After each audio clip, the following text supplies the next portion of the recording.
Welcome back to another episode of Idle News, where the headlines in education and learning and development meet impact.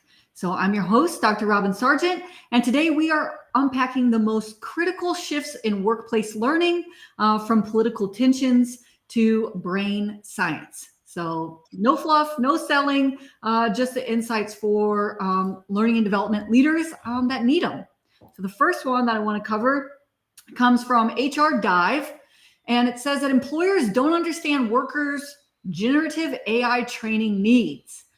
So 56% of companies say they've created AI training plans, but guess what?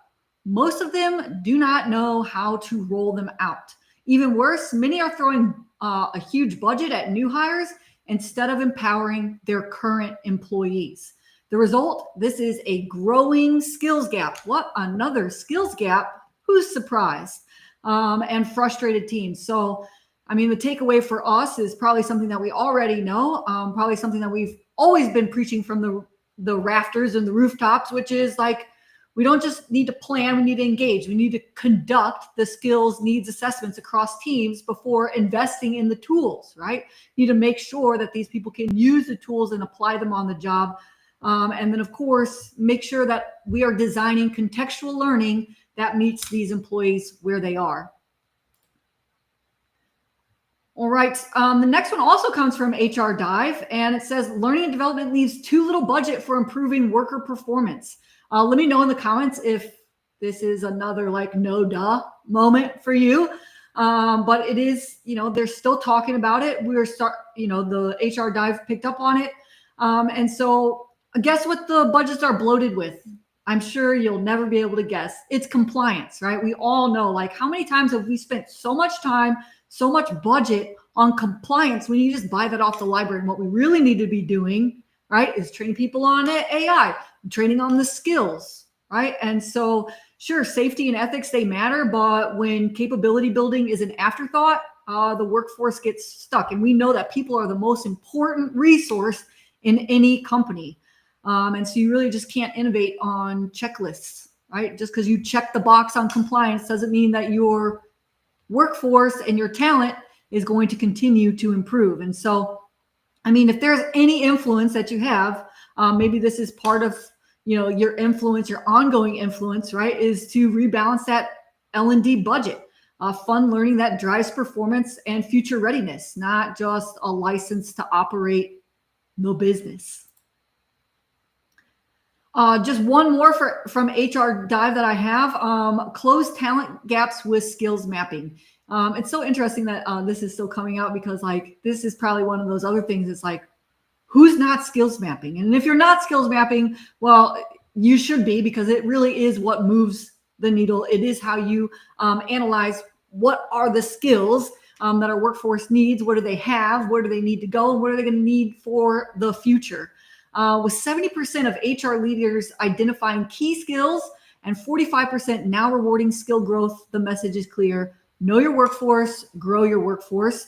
And so really, as part of the L&D industry, you can start mapping, create a skills framework, make it dynamic. You want to link it to learning and rewards.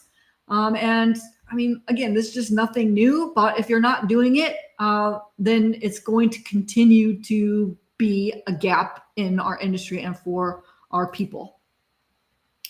Now, this one comes from Psychology Today. It's called Memory Training for Modern Minds. I always like to see what's going on in neuroscience. And so a study with intelligence analysts showed that techniques like memory palaces and elaborative encoding, which we know is like one of the 6 learning strategies that are effective, right, is elaborative encoding, like giving concrete examples and adding on to what they already know. Improved recall even a week later. So that's just brain optimization right there. And so, of course, just another reminder about how you can upgrade the way that we do training is to use those cognitive strategies, because they really do work. They still work, and they're still doing studies on how they work. I found this one in Science Daily, the UCSD study. It talks about how we can rewire our circuits, our brain circuits. And so when we learn, the brain physically rewires itself, specifically the link between the thalamus and the cortex.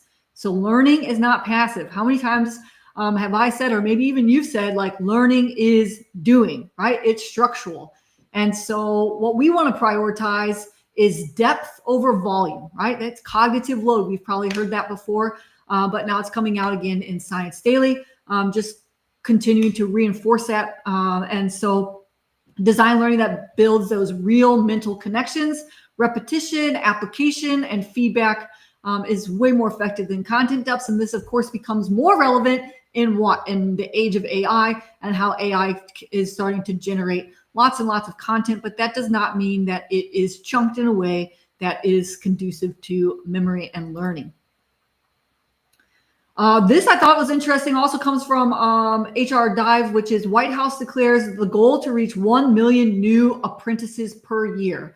And so the federal government wants to create 1 million new apprentices annually. And this isn't just a policy, it's an open invitation for learning and development to lead the way, right? Especially in industries like manufacturing, healthcare, and yes, of course, AI.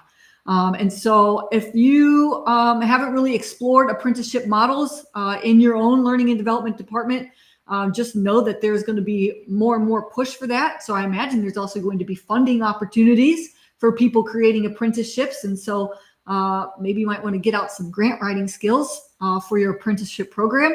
And so whether they're formal or internal, of course, they offer the applied learning right then and there. And it really is something that, the administration is starting to push, but it's also something that we've known. But a lot of times, what is it about that prevents us from doing apprenticeships with time and money, right? So maybe there is more incentives now that the administration is on board with apprenticeships.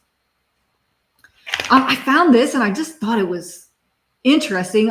So on the 74, it says teachers resist the platform adoption. Actually, this is kind of like a quick, I got a couple of different ones.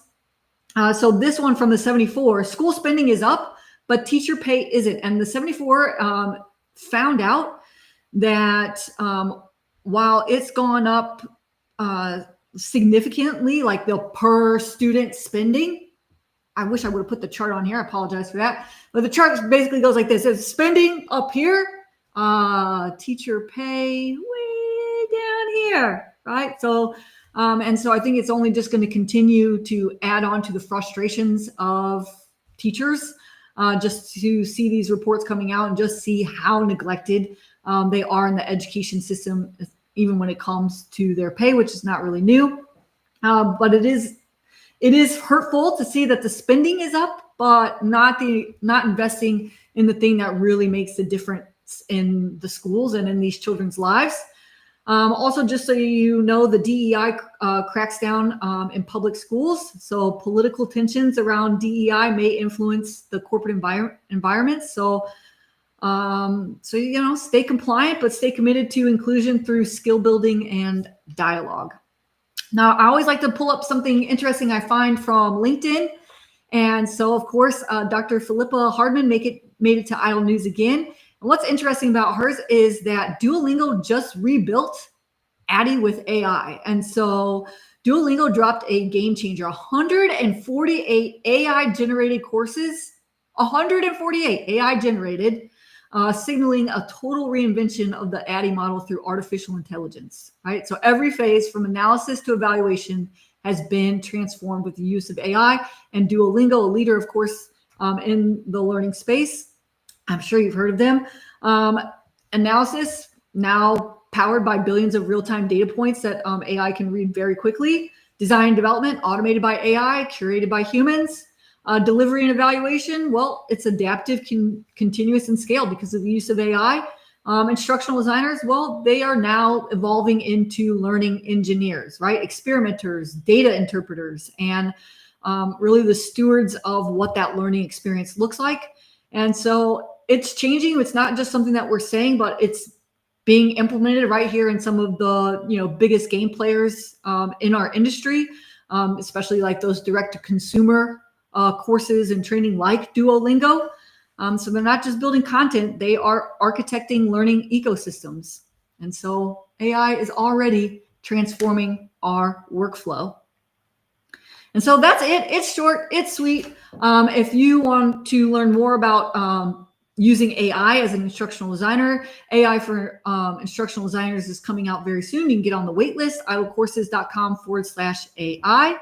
We also have an IDLE Presents. We have several different thought leaders in the industry come and give a webinar on what's going on in our industry. And last week we had a great one with Sharon, talked about different AI tools, an amazing one. What's really cool is when you sign up for IDLE Presents to go and participate in the webinar, like the one with Zolt, he's going to be talking about data, the language of impact, is you also get access to all the previous recordings from all the other thought leaders. So you get a whole library of everything that has come before the one that you're signing up. And so definitely go check that out, even just to get the recordings of the previous IDLE Presents webinars. And so thank you again for joining me on IDLE News, where I come and share news from around education, learning, and development, and how it impacts us as IDLEs every other Thursday at 11 Eastern Standard Time.